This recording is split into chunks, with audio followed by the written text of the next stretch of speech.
तो इंटरनेट को 40 साल हो चुके हैं और ये लंबा वक्त है, लेकिन इस लंबे वक्त ने भी लंबी दूरियां तय की हैं। इतनी दूरियों पर हम बात कर रहे हैं कि इतनी दूरियों को, फासलों को भी समेट दिया है। बालिंदु जी, मैं आपके पास अगर आऊं और ये सवाल करूं कि हम नेगेटिव और पॉजिटिव इफेक्ट की भी बात कर रहे हैं, लेकिन भारत में यूजर्स की बात की जाए, उनकी संख्या लगातार बढ़ती जा रही है। हर उम्र के लोग इससे जुड़ते जा रहे हैं और अपनी अपनी ज़रूरतों के हिसाब से इस्तेमाल कर रहे हैं। आपको लगता है कि इंटरनेट क्रांति भारत में बड़ा रोल प्ले कर रही है?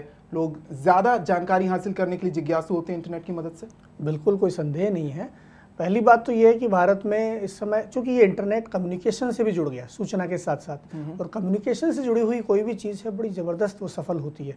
और आज भारत जिस दौर में गुजर रहा है, हमारे यहाँ के जो युवक हैं वो तकनीक के प्रति स्वाभाविक रूप से आकर्षित होते हैं।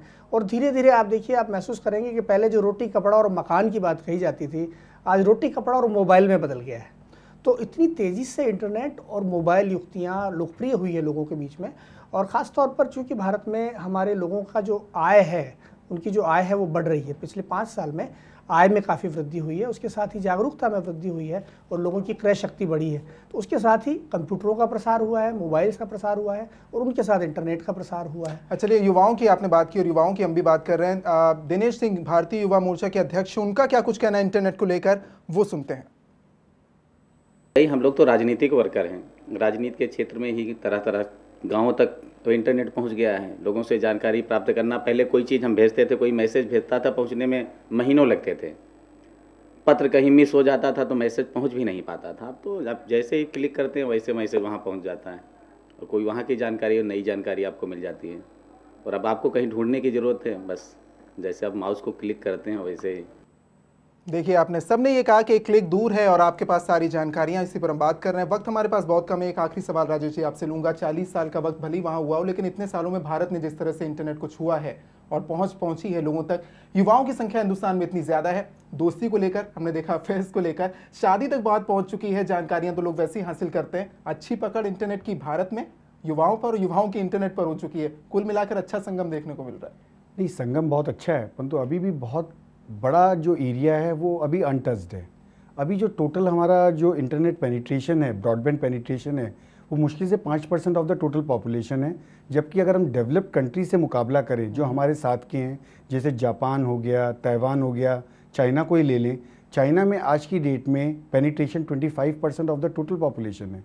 वहाँ पे इंफ्रास्ट्रक्चर अवेलेबल करवाया गया है, साथ में वहाँ की सरकार लोगों को जागरूक करती है इंटरनेट को यूज़ करने के लिए। फिनलैंड के अंदर इंटरनेट को फंडामेंटल राइट्स बना दिया गया है।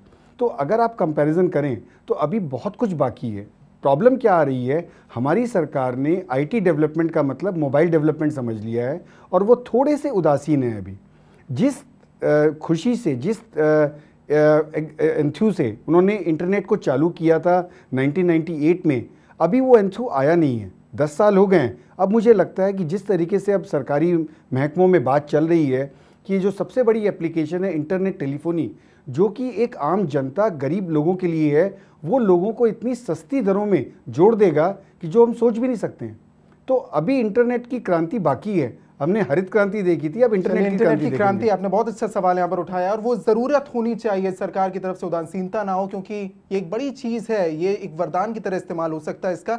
लेकिन साइड इफेक्ट को लेकर हमने लगातार चर्चा की है। एक छात्रा का क्या कुछ कहना है इस साइड इफेक्ट पर, वो हम सुनते हैं।